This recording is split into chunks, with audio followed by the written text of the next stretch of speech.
हाँ जी, good morning बेटा। सो जिवें कि तुहानूं पता ही है, सैल चैप्टर आपां कंप्लीट कर लिया है। लैक्चर 1 तो लैके लैक्चर 9 तक सीकुएंस दे विच देख लिओ, यूट्यूब ते अपलोड कीता है सारा। लैक्चर 1 तो लैके लैक्चर 9 तक सीकुएंस दे विच देख लिओ। मैनूं नहीं लगदा कि तुहाडा कोई क्वेश्चन बचेगा। सारे दे सारे क्वेश्चन मैं उहदे विच कवर कर दित्ते आ, सारे दे सारे तुहानूं आउंदे होणगे, ये गारंटी मेरी है। कोई जिहड़ा एक अद्धा रहिंदा होएगा वो मैं अज भी इह च कवर कर दांगा, ठीक है ना। मतलब ये है कि जेकर तुसीं लैक्चर 1 तो लैके लैक्चर 9 तक उत्थों देख लो, एक MCQ वाली वीडियो देख लो, सैल चैप्टर चो कोई भी क्वेश्चन आ जाए तुसीं उत्थे हੱਸ के कर दोगे, ये मेरी गारंटी है। तुहानूं पढ़न दा ही तुहाडी है हुण, ठीक है ना, कि पढ़ना तुसीं है। मैं पूरा मतलब जो परफेक्ट मटीरियल है ना वो तुहानूं प्रोवाइड कर दिता है। नोट्स प्रोवाइड कर देते, वीडियो लैक्चर प्रोवाइड कर देते, MCQ भी सैल चैप्टर तो किवें दे क्वेश्चन आने हैं तुहाडे NTSC दे एग्जाम च, वो भी मैं अज करवा दे लगा। हुण तुसीं जेकर ते लैक्चर 1 तो लैके लैक्चर 9 तक वीडियोज़ वो तुसीं देखियां होणगियां तो तुहानूं अज ही ये रियलाइज़ हो जाएगा कि भी तुहाडा जेकर तुसीं वो नोट्स ही पूरे पढ़ लो तो तुहाडा कोई भी क्वेश्चन नहीं अड़ेगा एग्जाम दे विच। चलो स्टार्ट करते हैं। First question, proteins are found in. Proteins कित्थे बनते हैं? प्लास्टिड दे विच बनते, राइबोसोम दे विच बनते, गोल्जी बॉडी दे विच बनते, लाइसोसोम दे विच बनते। दसो कित्थे बनते? मैं पता नहीं वीडियोज़ दे विच किन्नी क वारी दस्सिया ही कि राइबोसोम्स प्रोटीन्स बनाते, ठीक है ना। राइबोसोम्स प्रोटीन बनाते, ठीक है। अगला question, the solution in which an egg will gain water by osmosis is known as. Question समझो, यानी कि the solution in which an egg will gain water. मान लो ये कि आप कंटेनर ले लिया, ये कोई सल्यूशन आ,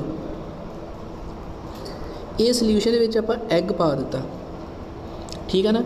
हुण इन्होंने क्या एग गेन करता पाया वाटर, मतलब जिहड़ा वाटर है ना, वाटर जिहड़ा इस सल्यूशन दे विच वाटर आ, ये इहदे विच जांदा पिया वा, एग दे विच जांदा पिया वा वाटर। अप्रोच वेखियो, क्वेश्चन नूं सॉल्व करन दी ना अप्रोच नूं समझो, ठीक है ना। इनू मैं दोबारा एक बारी करदा, देखो थोड़ा वड्डा करके बनाउने आपां। अप्रोच जिहड़ी ये क्वेश्चन नूं सॉल्व करन दी तुहाडी अप्रोच होनी है ना, उन्ने ही तुहानूं मार्क्स दिवाउने आ, ठीक है ना। आपां एक कंटेनर ले लिया, इन्हें कहा कि solution in which an egg will gain water. आपां दसना है कि एग आ, एग दे विच वाटर गेन हो रहा, मतलब एग दे विच पानी जा रहा वा, ठीक है ना। तो वो किहड़ा सल्यूशन होऊगा जिस दे विच असीं एग नूं पावांगे तो एग दे विच पानी जाऊगा, ठीक है ना। मतलब असीं ये दसना है कि आ जिहड़ा सल्यूशन आ, इहदे विच आपां एग पाया, हुण ये सल्यूशन दे विचों जो पानी है ना वाटर, ये सल्यूशन चो वाटर जा रहा है एग दे विच, ठीक है ना। जिहड़ा वाटर आ ये कच जा रहा एग दे विच जा रहा सल्यूशन तो। असीं की दसना है कि ये वाला जिहड़ा सल्यूशन है ना, ये किहड़ा आ, हाइपोटोनिक आ, आइसोटोनिक आ, हाइपरटोनिक आ। सिंपल जी गल होनी, इनू सॉल्व करनी ना, ये देखियो स्ट्रैटेजी देखियो। सानू पता है कि वाटर सल्यूशन दे विचों आ की है सल्यूशन, आ की है एग। असीं यही दसना कि सल्यूशन किहड़ा वा, आइसोटोनिक, हाइपरटोनिक, हाइपोटोनिक, ये की हुंदे सब को दस्सिया गया लैक्चर्स दे विच, ठीक है ना। सल्यूशन तो पानी जा रहा वा एग दे विच, सो इहदा मतलब पानी जा रहा एग दे विच, सो इहदा की मतलब भी इत्थे हाई कंसनट्रेशन है वाटर की, एग दे विच लो कंसनट्रेशन है वाटर की, तां ही तो जा रहा ना।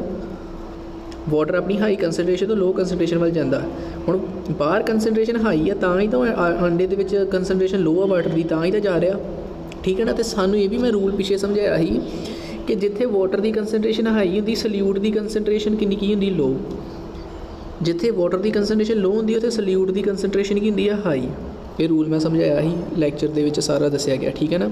जिथे वाटर की कंसनट्रेशन हाई, उत्थे सल्यूट की कंसनट्रेशन लो, जिथे सल्यूट की कंसनट्रेशन, जिथे वाटर की कंसनट्रेशन लो, उत्थे सल्यूट की कंसनट्रेशन हाई दस्सिया गया, ठीक है ना। हुण सल्यूशन आ अपने कोल बन गया सल्यूशन दे विच वाटर की कंसनट्रेशन हाई है, सल्यूट की कंसनट्रेशन लो है। तो सानू ये पता है कि वो सल्यूशन जिहदे विच सल्यूट की कंसनट्रेशन लो आ, मतलब वो की आ, जो सल्यूट की कंसनट्रेशन घट आ, यानी कि ये किहड़ा केस आ गया, 1 स्पून वाले चम्मच का 1 स्पून सॉल्ट। आह वाला केस किहड़ा बन गया, 10 स्पून सॉल्ट वाला, ਤਾਂ ਹੀ ਤਾਂ क्योंकि इत्थे 10 चम्मच आ तां ही तो इत्थे हाई है कंसनट्रेशन सल्यूट दी, इत्थे 1 चम्मच आ तां करके सल्यूट की कंसनट्रेशन लो आ। तो मैं उदों भी समझाया कि जिहदे विच 1 चम्मच ही पाया किहड़ा सल्यूशन ही, क्योंकि सल्यूट की कंसनट्रेशन घट आ। सो इहदा मतलब सल्यूशन जिहड़ा होना गाढ़ापन की होना घट होना उहदा, ठीक है ना। गाढ़ापन कित्थों वेरी करता है ये भी दस्सिया गया, कित्थों वेरी करता है कि किन्नी सल्यूट आ। जिन्ना सल्यूट होगा उन्ना गाढ़ा होगा। हुण सल्यूट गाढ़ा इत्थे घट आ, सल्यूट इत्थे ज़्यादा है। गाढ़ा किहड़ा होगा ज़्यादा, ये वाला आंडे के अंदर वाला सल्यूशन। बाहर वाला की होगा, गाढ़ा घट होगा। सो जिहड़ा घट गाढ़ा हुंदा वो किहड़ा सल्यूशन हुंदा, हाइपोटोनिक। किहड़ा हुंदा, हाइपोटोनिक। ये अप्रोच आ, यही अंडरस्टैंडिंग आ साइंस। जेकर तुसीं दिमाग लगा के समझ के पढ़ोगे ना, तुहाडीआं न्यूरोन्स ही बड़े दिमाग दे एक्टिवेट हो जाने, मतलब दिमाग बड़ा तेज़ हो जाना तुहाडा। सो इहदा आंसर की आ गया, हाइपोटोनिक सल्यूशन। ठीक है, किवें आया समझा दिता गया भी वो जिहड़ा सल्यूशन ही जिहदे विच आंडे नूं पाया वो हाइपोटोनिक सल्यूशन ही, तां ही पानी जिहड़ा अंदरों वाटर दे विच जा रहा है, सल्यूशन चों उहदे विच आंडे दे विच जा रहा है। Plant cells are more rigid, plant cells ज़्यादा मतलब सख्त होंदे आ एनीमल सैल नालों। क्यों, वैक्यूल की प्रेजेंस करके, प्लास्टिड की प्रेजेंस करके, सैल वॉल की प्रेजेंस करके, सैल मैंबरे की। तुहानूं पता ही है किहदे करके, सैल वॉल की प्रेजेंस करके। ठीक है, थर्ड दा answer C. Name the longest cell in human body, human body दे विच सब तो लंबा सैल किहड़ा हुंदा, किहड़ा हुंदा, नर्व सैल न्यूरोन। ये भावें मैनूं याद नहीं मैं दस्सिया कि नहीं सैल चैप्टर दे विच, सब तो लंबा सैल न्यूरोन हुंदा। ठीक है ना, इदां हुंदा है, इदां काफ़ी लंबा जिहा हुंदा है। ठीक है ना, न्यूरोन। ये याद रखने वाली, ये तो याद रखने वाली चीज़ है कि ह्यूमन बॉडी दे विच सब तो लंबा सैल किहड़ा हुंदा, न्यूरोन। किहड़ा, न्यूरोन जां नर्व सैल। ये की होंदे, दिमाग के सैल होंदे, इहदे बारे पढ़ांगे आपां 10th क्लास दे विच। Which instrument helps to understand the complex structure of cell organelles. ये भी तुहानूं याद ही रखना पैना, इलैक्ट्रॉन माइक्रोस्कोप। ये अपना सैल आ, ये न्यूक्लियस आ, इत्थे सैल ऑर्गेनेलिस प्रेजेंट है, जिद्दां एंडोप्लाज्मिक रेटिकुलम, गोल्जी, इदां अलग अलग। हुण ये ऑर्गेनेलिस नूं देखण दे लई ना सानूं माइक्रोस्कोप जिहड़ा चाहीदा ओह किहड़ा हुंदा, इलैक्ट्रॉन माइक्रोस्कोप। क्योंकि इलैक्ट्रॉन माइक्रोस्कोप च किन्नियां छोटियां होणगियां। ठीक है ना, तो ये जिहड़ा इलैक्ट्रॉन माइक्रोस्कोप हुंदा, इन्हां छोटियां नूं जो इन्नियां कि छोटियां चीज़ां इन्हां नूं वड्डा करके सानूं दिखा दिंदा है। सो प्लांट सैल के अंदर वाली चीज़ों को स्टडी करने की सानूं इलैक्ट्रॉन माइक्रोस्कोप की हैल्प लैनी पैंदी है। एक्सैप्ट न्यूक्लियस, न्यूक्लियस नूं छड्ड के DNA किहदे विच प्रेजेंट हुंदा, दस्सिया ही। वैक्यूल दे विच हुंदा नहीं, सैल वॉल दे विच हुंदा नहीं, लाइसोसोम विच हुंदा नहीं, माइटोकॉन्ड्रिया प्लास्टिड विच हुंदा, दस्सिया बड़ी बारी दस्सिया।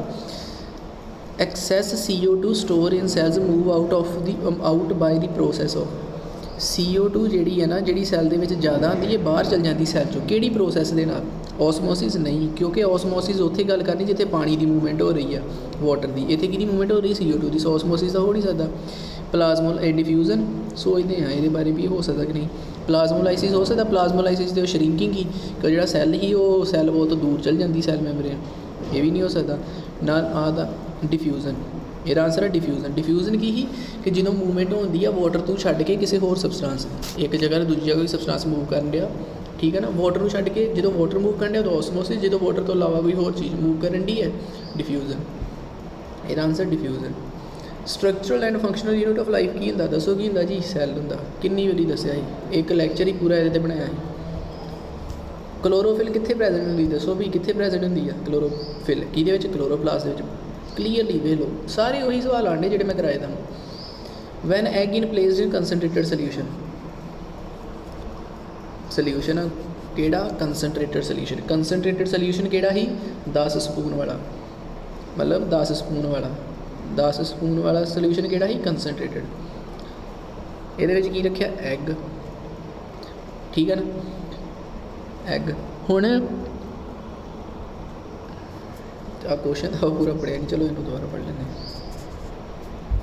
देखो इन्होंने क्या, egg is placed in concentrated solution of salt and water, then its size will. देखो अप्रोच वेखियो, क्वेश्चन को सॉल्व करने की अप्रोच वा, अप्रोच ते ही सारे क्वेश्चन सॉल्व होंगे।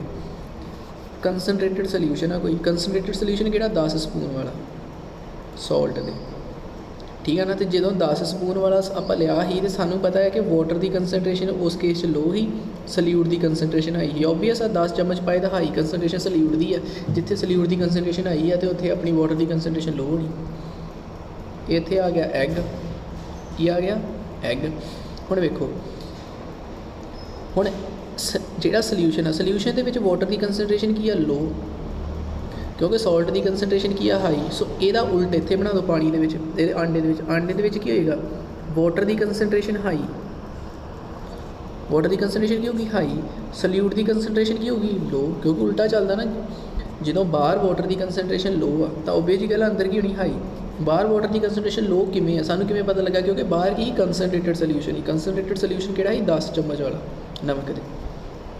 ਸੋ ਜਦੋਂ ਸੋਲਟ ਦੀ ਕੰਸਨਟ੍ਰੇਸ਼ਨ ਹਾਈ ਹੈ, ਯਾਨੀ ਕਿ ਸੋਲਿਊਟ ਦੀ ਕੰਸਨਟ੍ਰੇਸ਼ਨ ਹਾਈ ਹੈ, ਤਾਂ ਵਾਟਰ ਦੀ ਕੰਸਨਟ੍ਰੇਸ਼ਨ ਲੋ ਹੋਣੀ। ਸੋ ਇੱਥੋਂ ਹੀ ਆਪਾਂ ਕੰਪੇਅਰ ਕਰਕੇ ਅੰਦਰ ਬਣਾਤਾ ਕਿ ਹਾਂ ਜੇਕਰ ਬਾਹਰ ਵਾਟਰ ਦੀ ਲੋ ਆ, ਅੰਦਰ ਹਾਈ ਹੋਣੀ ਹੈ। ਜੇਕਰ ਅੰਦਰ ਹਾਈ ਆ ਸੋਲਟ ਦੀ ਆਂਡੇ ਦੇ ਅੰਦਰ, ਜੇਕਰ ਬਾਹਰ ਇਹਦੀ ਕੰਸਨਟ੍ਰੇਸ਼ਨ ਸੋਲਟ ਦੀ ਹਾਈ ਹੈ ਤਾਂ ਆਂਡੇ ਦੇ ਅੰਦਰ ਕੀ ਹੋਗੀ, ਲੋ ਹੋਏਗੀ।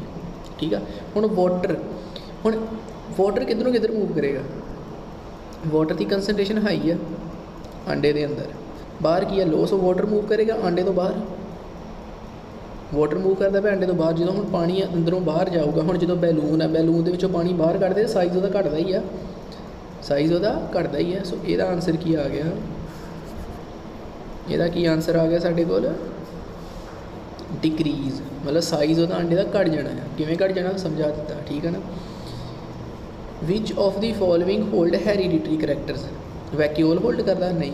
ਸੈਂਟਰੋਸੋਮ ਨਹੀਂ, ਲਾਈਜ਼ੋਸੋਮ ਨਹੀਂ, ਨਿਊਕਲੀਅਸ ਕਰਦਾ। ਦੱਸਿਆ ਹੀ ਕਿਉਂਕਿ ਨਿਊਕਲੀਅਸ ਵਿੱਚ DNA ਹੈ, DNA ਦੇ ਵਿੱਚ ਕ੍ਰੋਮੋਸੋਮ ਆ, ਕ੍ਰੋਮੋਸੋਮ ਦੇ ਨਿਊਕਲੀਅਸ ਵਿੱਚ ਕ੍ਰੋਮੋਸੋਮ ਆ, ਕ੍ਰੋਮੋਸੋਮ ਦੇ ਵਿੱਚ DNA ਹੈ, DNA ਦੇ ਵਿੱਚ ਜੀਨਸ ਆ, ਜੀਨਸ ਦੇ ਕੋਲ ਤੁਹਾਡੇ ਕਰੈਕਟਰਸ ਆ। ਚੰਗੀ ਤਰ੍ਹਾਂ ਸਮਝਾਇਆ, ਨਿਊਕਲੀਅਸ ਆ ਗਿਆ ਇਹਦਾ, ਠੀਕ ਆ। ਅਤੇ ਵੇਖੋ ਹੁਣ ਜਿੱਦਾਂ ਹੁਣ ਸੈਂਟਰੋਸੋਮ ਆ, ਤੁਸੀਂ ਜਦੋਂ ਲੈਕਚਰ ਲਗਾਏ ਹੋਏ ਤੁਹਾਨੂੰ ਪਤਾ ਹੋਣਾ ਕਿ ਸੈਂਟਰੋਸੋਮ ਤਾਂ ਆਪਾਂ ਕਿਤੇ ਪੜ੍ਹਿਆ ਹੀ ਨਹੀਂ, ਅਤੇ ਜਿਹੜੀ ਚੀਜ਼ ਮੈਂ ਪੜ੍ਹਾਈ ਨਹੀਂ ਇਹਦਾ ਮਤਲਬ ਵੀ ਉਹ ਤੁਹਾਡੇ ਲਈ ਹੈ ਹੀ ਨਹੀਂ। ਸੋ ਇੱਥੋਂ ਆਹ ਆਪਸ਼ਨ ਇੱਦਾਂ ਹੀ ਗਲਤ ਹੋ ਗਈ, ਠੀਕ ਹੈ ਨਾ। ਸੋ ਆਪਸ਼ਨ ਨੂੰ ਐਲੀਮੀਨੇਟ ਕਰਿਆ ਕਰੋ, ਮਤਲਬ ਇੱਕ ਇੱਕ ਕਰਕੇ ਆਪਣੀ ਸਹੀ ਆਪਸ਼ਨ ਤੱਕ ਪਹੁੰਚਿਆ ਕਰੋ। ਪਹਿਲਾਂ ਆਪਾਂ ਇਹਨੂੰ ਕੱਢਦਾ ਕਿ ਵੈਕਿਊਲ ਤਾਂ ਹੋ ਨਹੀਂ ਸਕਦਾ ਕਿਉਂਕਿ ਕਿਤੇ ਪੜ੍ਹਿਆ ਹੀ ਨਹੀਂ, ਵੈਕਿਊਲ ਦੇ ਵਿੱਚ ਮੈਂ ਪੜ੍ਹਾਇਆ ਹੀ ਨਹੀਂ, ਸੈਂਟਰੋਸੋਮ ਤਾਂ ਤੁਹਾਨੂੰ ਮੈਂ ਪੜ੍ਹਾਇਆ ਹੀ ਨਹੀਂ ਹੈਗਾ। ਸੋ ਇਹਦਾ ਮਤਲਬ ਇਹ ਤਾਂ ਗਲਤੀ ਹੈ, ਠੀਕ ਹੈ ਨਾ। ਜਿਹੜੀ ਆ ਹੀ ਦੂਰੋਂ ਪਰੇ ਹੋ ਗਈ, ਜਿਹੜੀ ਮੈਂ ਆਪਣੇ ਲੈਕਚਰ 'ਚ ਕਿਤੇ ਨਾ ਹੀ ਨਹੀਂ ਲਿਆ, ਉਹ ਤਾਂ ਤੁਸੀਂ ਸਿੱਧੀ ਗਲਤੀ ਕਰ ਦੇਣੀ ਹੈ, ਠੀਕ ਹੈ ਨਾ। ਸੋ nucleus the coloured pigment is present in, coloured pigment ਕਿਹਦੇ ਵਿੱਚ ਪ੍ਰੈਜ਼ੈਂਟ ਹੁੰਦਾ, ਕ੍ਰੋਮੋਪਲਾਸਟ ਦੇ ਵਿੱਚ, ਸੈੱਲ ਵਾਲ, ਟੋਨੋਪਲਾਸਟ, ਲਿਊਕੋਪਲਾਸਟ। ਸਾਨੂੰ ਤੁਹਾਨੂੰ ਵੀ ਪਤਾ ਹੈ ਕਿ ਕ੍ਰੋਮੋਪਲਾਸਟ ਦੇ ਵਿੱਚ ਕਲਰਡ ਪਿਗਮੈਂਟ ਯਾਨੀ ਕਿ ਕਲੋਰੋਫਿਲ ਪ੍ਰੈਜ਼ੈਂਟ ਹੁੰਦਾ। ਪਲਾਸਟਿਡ, ਜਿਹੜੀ ਕਲਰਡ ਪਲਾਸਟਿਡ ਉਹ ਕਿਹੜੀ, ਕ੍ਰੋਮੋਪਲਾਸਟ। ਸੈੱਲ ਵਾਲ ਦੇ ਵਿੱਚ ਕੋਈ ਪਿਗਮੈਂਟ ਨਹੀਂ, ਟੋਨੋਪਲਾਸਟ ਤਾਂ ਤੁਹਾਨੂੰ ਮੈਂ ਪੜ੍ਹਾਈ ਨਹੀਂ। ਸੋ ਇਹਦਾ ਮਤਲਬ ਆਹ ਤਾਂ ਓਬਵੀਅਸ ਜੀ ਗਲਤ ਹੈ। ਤਾਂ ਲਿਊਕੋਪਲਾਸਟ ਤਾਂ ਵਾਈਟ ਕਲਰ ਦੀ ਹੁੰਦੀ ਹੈ, ਕਲਰਲੈਸ ਹੁੰਦੀ ਹੈ। ਸੋ ਇਹਦਾ ਆਨਸਰ ਹੋ ਗਿਆ ਏ, ਯਾਨੀ ਕਿ chromoplast. 13 question, which of the following is found in both plant and animal cell. Plastids ਨਹੀਂ, ਪਲਾਸਟਿਡਸ ਤਾਂ ਸਿਰਫ ਫੋਟੋਸਿੰਥੇਸਿਸ ਕਰਦੇ ਪਲਾਂਟਸ, ਉਹਦੇ ਵਿੱਚ ਹੀ ਹੁੰਦੀ ਹੈ।